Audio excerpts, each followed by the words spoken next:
안녕하세요. 서울특별시의회 의정포커스 김현욱입니다. 안녕하세요. 김경란입니다. 서울시가 직접 민주주의를 행정에 적극적으로 도입하기 위해 서울시 시민민주주의 기본조례를 제정합니다. 시민민주주의 조례는 서울시가 시민정부의 면모를 갖추고 시민 참여, 공론과 수의, 커뮤니티 활성화 등 관련 제도를 안정적으로 정착시키는 기반이 될 텐데요. 관료적 일방주의가 아닌 민주시민으로서 누구나 참여하고 의견을 제시할 수 있는 사회. 시민이 시장이 돼 서울시의 인권, 민주, 협치를 통합적으로 구현할 수 있는 거버넌스 기구의 마중물이 되길 기원하면서 제283회 서울특별시의회 임시회와 함께하는 의정포커스 지금부터 시작하겠습니다. 제283회 서울특별시의회 임시회가 지난 8월 31일부터 9월 14일까지 15일간 개최됐습니다.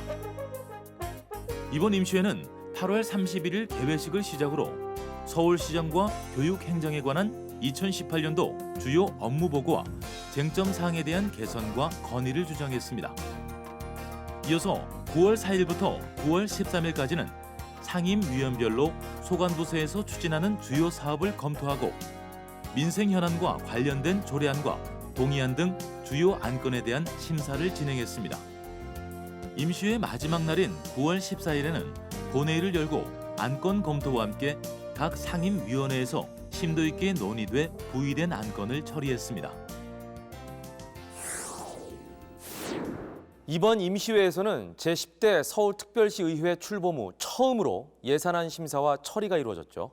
3조 7천억 원 규모라는 역대 최대 추가 경정 예산안 처리가 이루어지는 만큼 각 상임위들은 그 어느 때보다 꼼꼼하게 안건 처리에 임했는데요. 그럼 제283회 임시회 과정을 지금부터 살펴보겠습니다. 서울특별시의회 제283회 임시회가 지난 8월 31일부터 9월 14일까지 15일간 열렸습니다. 신원철 의장은 개회사를 통해 시민을 돌보는 한없이 따뜻한 의회, 시대의 변화를 주도하는 담대한 의회가 될 것을 약속했습니다. 또 전국 평균보다 높은 실업률과 낮은 고용률을 들며 미봉책이 아니라 시민의 삶을 실질적으로 변화시켜 나가는 돌파구가 될 것을 강조했습니다. 이번 임시회에는 올해 첫 서울시 추경 예산안이 상정되었습니다.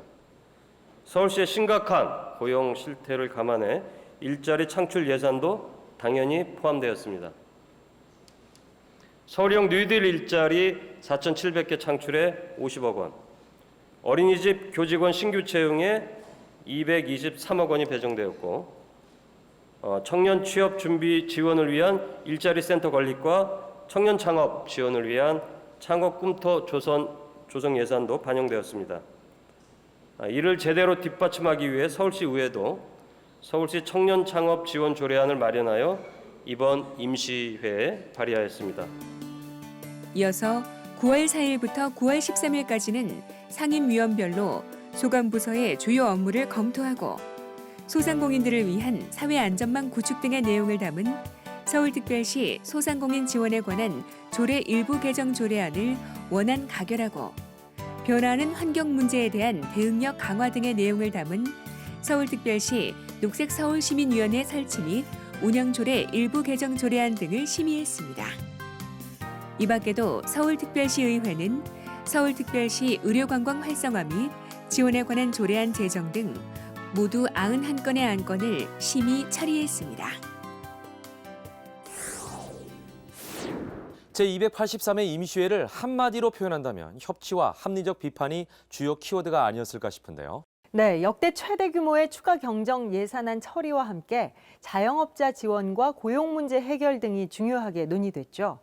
그야말로 서울특별시의 현안 해결과 지속 가능한 발전을 위한 구체적인 방법론이 모색됐다고 할 수 있을 텐데요. 이런 상황에서 서울특별시 의회의 역할이 더욱 중요해 보입니다. 오늘 정책인 이슈에서는 혼자 가면 빨리 갈 수 있지만 같이 가면 멀리 갈 수 있다는 마음으로 서울 시민들에게 희망을 줄 수 있는 정책 개발과 의정활동 연구 지원을 약속하고 있는 김생환 제10대 서울시의회 전반기 부의장을 만나 이야기 나눠보겠습니다.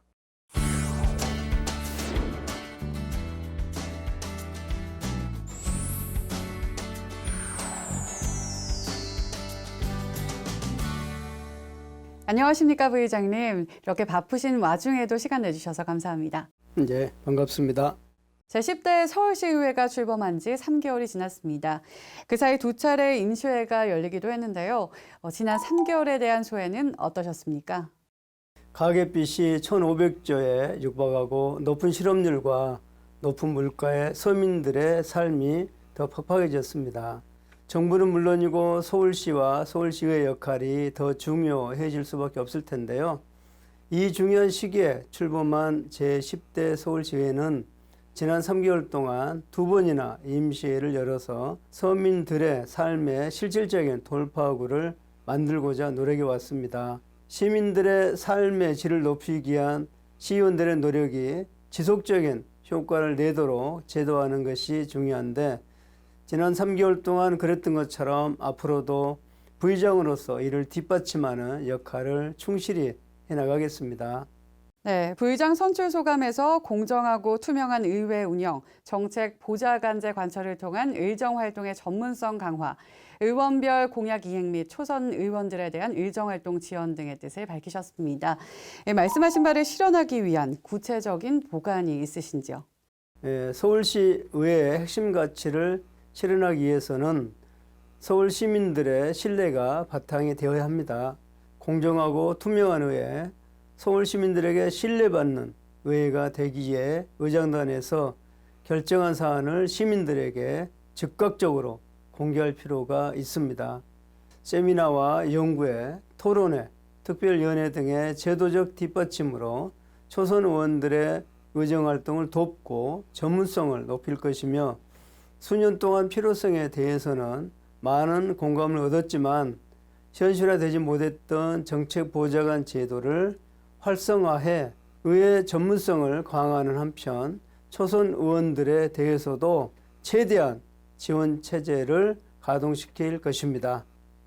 네, 시의회 내에서 꾸준한 활동 외에도 부의장님께서는 지역구의 영구임대 아파트 주민들을 위해 매년 2번씩 현장 민원실을 가동해 민원 해결 창구로 활용하고 있다고 하던데요.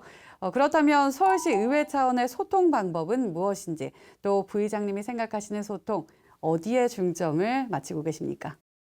민원이 많다는 것에 대해 저는 긍정적으로 생각하고 있습니다.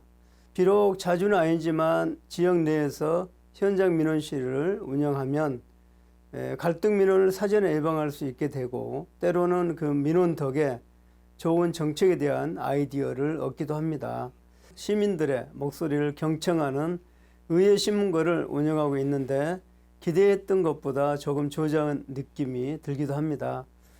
앞으로 이 의회 신문고를 더욱 활성화해 시민들이 서울시 의회에 적극적으로 의견을 내주실 수 있게 의회와 시민 간의 소통의 폭을 보다 확대해 나가도록 하겠습니다.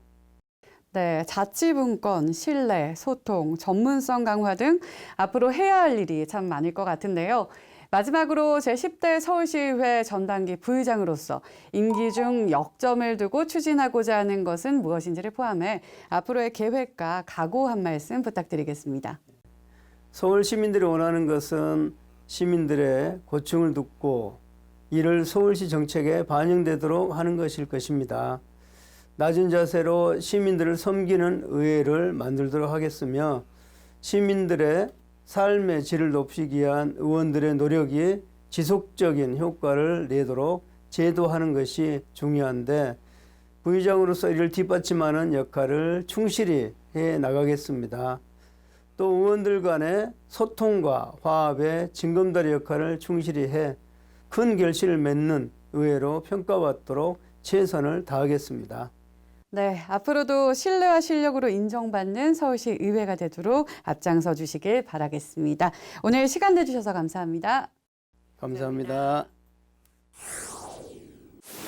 가을엔 왠지 낙엽 떨어지는 벤치에 앉아 편지를 쓰거나 아니면 바람이 불어오는 곳을 따라 여행을 떠나야 할 것만 같은데요. 그렇다고 멀리 가기에는 조금 부담스러운 것도 사실입니다. 그렇죠. 이럴 때 역사 여행을 떠나보는 건 어떨까요? 가을 산이 있고 역사가 있고 문화가 있는 곳. 게다가 서울 한복판이라면 더 좋을 것 같은데요. 역사와 문화, 음악이 공존하는 그곳 화면으로 만나보시죠.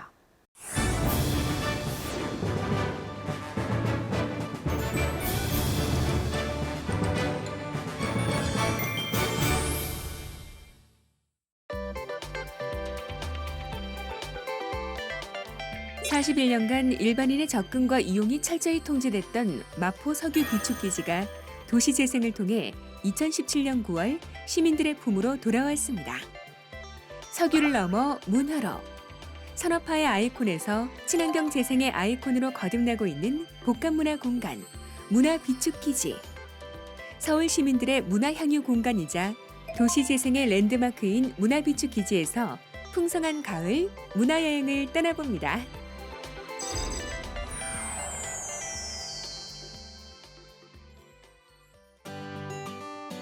서울특별시 마포구 매봉산 자락이 병풍처럼 포근하게 감싸고 있는 문화비축기지에서는 원형 그대로 보존된 유류 저장 탱크와 탱크 내부를 그대로 살린 복합문화 공간 등 과거와 현재가 공존하고 있었는데요. 뻔한 투어는 가라. 역사적 의미와 문화까지 한 번에 즐기는 시민 투어. 호기심 가득한 표정의 방문객들을 만날 수 있었는데요. 화요일부터 토요일까지 2회씩 무료로 운영되는 시민 투어와 함께하면 마을산에서 석유 탱크를 지나 생태문화공원까지 해설사의 해설을 들으며 문화비축기지의 과거와 현재 그리고 미래를 상상해 볼 수 있는 시간이 됩니다. 탱크랑 연결해주는 상부 공간, 연결 공간이라고 생각하시면 될 것 같습니다. 천천히 이동하실게요. 석유 비축기지 40년의 역사를 만날 수 있는 이야기관을 거쳐 직경 40m, 높이 15m의 유류 저장 탱크 원형 그대로 보존되고 있는 이곳 원형 탱크까지. 그야말로 보존과 되살림의 미학을 고스란히 느낄 수 있었는데요. 과거에 석유 비축기지로 썼던 데를 문화공간으로 새로 바꾼 게 굉장히 잘 됐다는 생각이 들고요. 산책도 하고 또 문화공간을 즐기면서 굉장히 휴식하고 여유 있는 시간을 가질 수 있는 좋은 시설이라는 생각이 들었습니다. 뿐만 아니라 탱크를 이용한 흙의 쉼터까지.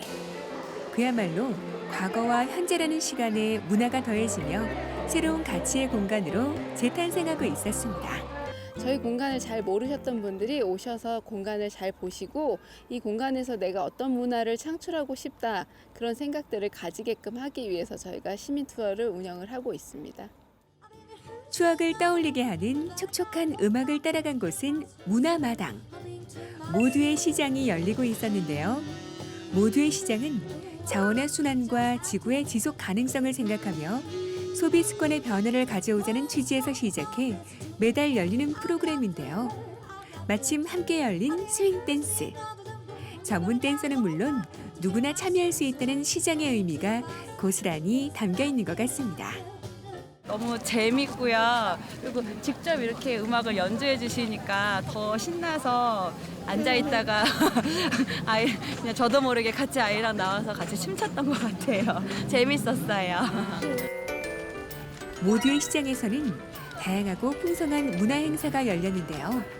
특히 이곳에서 인기가 높은 프로그램은 고장난 물건에 새로운 생명을 불러일으켜주는 해결사들의 수리병원입니다.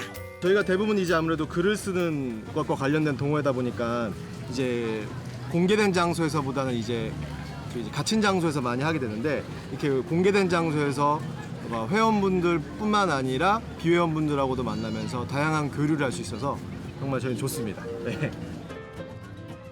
버리기엔 아까운 안 쓰는 물건도 맘아프를 통하면 새로운 가치가 더해지는데요.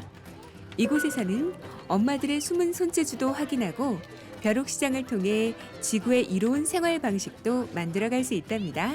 문화비축기지는 생태문화공원을 지향을 하고 있어서 생태생활문화 프로그램이나 모두의 시장이나 예술동물원 워크숍이나 이런 프로그램 참여를 하면서 조금씩 스스로의 일상을 변화시키면서 그게 결국 숲을 만들고 다시 새로운 공원을 만들고 동물을 보호할 수 있는 그런 작은 실천 행위를 할 수 있는 역할을 기대를 하고 있습니다.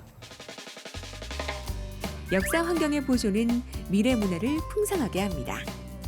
시민들의 아이디어를 바탕으로 재생에 성공하며 휴식과 다양한 커뮤니티 활동이 가능한 친환경 문화공원으로 거듭난 문화비축기지.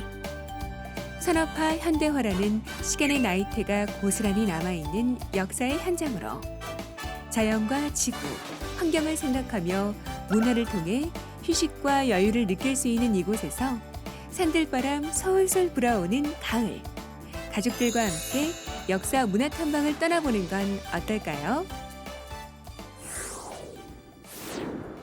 제283회 임시회는 제10대 서울시의회의 제1회 추경 예산안이 의결되는 만큼 소관 부서별로 주요 업무 보고와 예산 집행 상황 등에 대한 세밀한 검토가 이뤄졌는데요. 자, 그럼 먼저 행정자치위원회와 기획경제위원회, 환경수자원위원회 소식부터 차례대로 살펴보겠습니다. 행정자치위원회가 지난 9월 5일 기름동 복합미디어센터 건립 등의 내용을 담은 제2차 수시분 공유재산 관리계획안을 수정 가결시키면서 시구리 복합시설인 기름동 복합미디어센터 건립이 탄력을 받게 될 전망입니다. 집합 건물의 전유 부분 연면적 비율에 대한 대지권 비율을 맞추라고 하는 서울시의 방침에 따라서 성북구가 구태여 지금 서울시가 보유하고 있는 시유지를 매입해야 되는 상황에 있는 거거든요.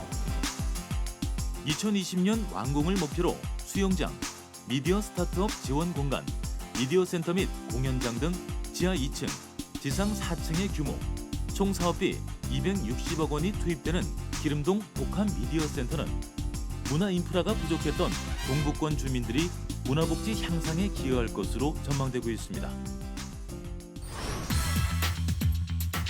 기획경제위원회가 경제진흥본부의 오락가락 예산 편성을 질타했습니다. 예산 편성 당시 예고했던 금액과 투자 심사 후의 예산이 다르다는 점을 들어 신뢰성에 의문을 제기한 겁니다. 처음에는 199억으로 편성이 됐었어요. 그런데 1차 투심에서 통과가 안 됐죠. 그리고 2차 투심에서 가이드라인을 했을 텐데 분명히 이 사유가 뭐가 있을까요?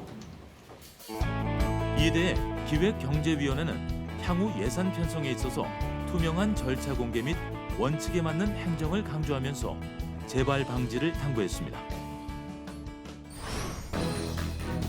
환경수자원위원회는 2017년 5월 개장해 푸른도시국에서 관리 운영 중인 서울로 7017에 대해서는 운영관리의 문제점 지적과 함께 원칙을 지켜줄 것을 당부했습니다. 푸른도시국은 카페, 식당 등 8개 시설을 수익 창출형 민간 위탁의 형태로 위탁했지만 위탁 맡은 서울관광재단이 적자 운영을 이유로 운영 1년도 안 돼 서울로 관광 편의시설의 위탁 운영 반납 요청을 한 바 있습니다. 원칙이라는 게 뭐예요? 그 어떤 행동이 일관되게 지켜야 하는 기본적인 뭐 어떤 법규라든가 뭐 이런 규칙 이런 거지 원칙이라고 하잖아요. 그런데 거기에다 손실이 발생할 경우 그 손실을 모든 것이 서울 관광 마케팅에서 부담을 해야 되는 게 맞는 거죠. 그런데 왜 시가 지원합니까? 이에 대해 환경수자원위원회는 공개입찰 등의 대안을 제시하며 서울특별시에서 직접 감당할 수 있는 방안을 모색해 볼 것을 제안했습니다. 제3자의 자살 징후를 인지할 수 있는 교육이 확대됩니다. 장애인 스포츠 선수들에 대한 인프라 구축 방안도 마련됐죠. 이 밖에도 어떤 정책 제안과 점검이 이루어졌는지 문화체육관광위원회와 보건복지위원회 그리고 도시안전건설위원회 소식까지 이어서 만나보겠습니다. 문화체육관광위원회가 지속가능한 장애인 체육 기반 조성을 위해 체육진흥기금 용도의 장애인 체육 사업이나 활동 지원 근거 등을 명확히 규정하는 내용을 담은 서울특별시 체육진흥기금 설치 및 운용에 관한 조례 일부 개정 조례안을 가결했습니다. 자치구에 이렇게 편중되지 않도록 편차가 차이가 나지 않도록 그런 건립 지원을 해주셔야 돼요. 지금 강남구 임대아파트가 서울시에서 몇 번째로 많은지 아세요? 문화체육관광위원회는 서울특별시의 생활체육시설 지원이 어느 한 곳으로 편중되지 않도록 해줄 것을 당부했습니다. 보건복지위원회가 다함께 돌봄 사업의 우리 동네 키움센터 설치 운영 계획과 관련해서는 11억 9천만 원이 감액되었습니다. 구체적인 계획도 확정 안 된 서울형 유급 병가에 대해서는 밀어붙이기식으로 졸속 추진하려는 데 대해서 강력하게 질타했습니다. 시민혈세가 투입된 건데 시민들이 본인들이 낸 세금으로 다른 시민의 그 일실 급여라고 해야 되나요? 그런 제공을 해야 돼요. 그분들의 소득을 보전하는 것과 마찬가지인 거잖아요. 그 시민적 공감대나 합의가 있어야 된다고 생각하지 않으세요? 이에 대해 보건복지위원회는 정책이 갖는 좋은 취지에도 불구하고 현장에서 악용될 수도 있다는 점 등 부작용을 충분히 고려하여 신중히 추진해 줄 것을 당부했습니다. 도시안전건설위원회가 사당로와 인근 교통정체 문제 해결을 위한 특단의 조치를 주문했습니다. 도시안전건설위원회는 서리풀 터널 공사 현장을 방문한 자리에서 준공 시기가 달라 사당로에서 교통 정체 현상이 발생할 가능성이 크다는 점을 지적했습니다. 내년 2월에 이 서리풀 터널은 최종 개통을 하게 돼 있고 사당로 3차 구간은 2011년도 11월에 개통을 하는 걸로 돼 있는데 무려 2년 이상의 사당로 도로 확장 공사가 완공되지 못한 상태에서 서리풀 터널이 미리 개통될 경우 강남 서초 방향에서 유입되는 차량이 증가하여 사당로를 포함한 이 지역 일대의 교통 대란이 일어날 가능성이 높다는 겁니다. 역세권 청년주택 건립이 한층 수월해졌습니다. 논란이 많았던 공공자전거 따릉이 사업은 예산이 축소돼 진행됩니다. 계속해서 도시계획관리위원회와 교통위원회, 교육위원회 소식까지 전해드리겠습니다. 도시계획관리위원회가 서울특별시 방학동 도봉소방학교 부지에 동북권 청년혁신파크 건립을 확정하고 다른 혁신파크와의 차별화를 주문했습니다. 혁신에서 말이 붙이는데 사실 지금 은평에는 서울혁신파크도 사실은 촘촘한 평가가 사실 필요하거든요. 많은 투자가 들어가고 있는데 이게 좀 그런 고민을 해볼 필요가 있을 것 같아요. 물론 이제 세대를 청년으로 맞춘 것이 있는데 이것이 기능적으로 좀 중복되는 것은 아닌지. 동북권 혁신파크는 청년 혁신단체 입주와 청년 벤처기업 공공판매장 조성 등 청년에 특화된 창업지원 공간을 지원할 예정이며 현재 서울특별시는 은평구에 있는 서울혁신파크와 강남구의 개포 디지털 혁신파크를 운영하고 있습니다. 교통위원회가 3단계 개통을 앞두고 있는 9호선 공사에 대해서는 민원 발생 최소화를 당부했습니다. 9호선 개통 이후 지역 주민들에게 발생할 수 있는 불편을 최소화하기 위해 사전에 민원 발생 가능성들을 차단해 시민 편의를 높여주기를 주문한 겁니다. 건설할 때 뭐 지하에 땅을 판다 그러면은 그 지상에 횡단보도 설치한다거나 예를 들어서 또 아니면은 뭐 신호등 문제 이런 문제들도 민원사항으로 굉장히 많이 발생합니다. 교통위원회는 지하철 설계와 공사 단계에서부터 장기적인 관점에서 논의가 필요하다고 당부했습니다. 교육위원회가 서진학교 설립 합의문 발표를 두고 조희연 교육감을 질타했습니다. 강서 서진학교처럼 설립 특수학교를 지을 때마다 주민들의 민비 현상은 계속 강화될 것입니다. 불 보듯이 뻔합니다. 예를 들면 본위원 바로 옆 동네인 중랑구 동진학교도 마찬가지입니다. 2013년도부터 벌써 6년째 표리 중에 있습니다.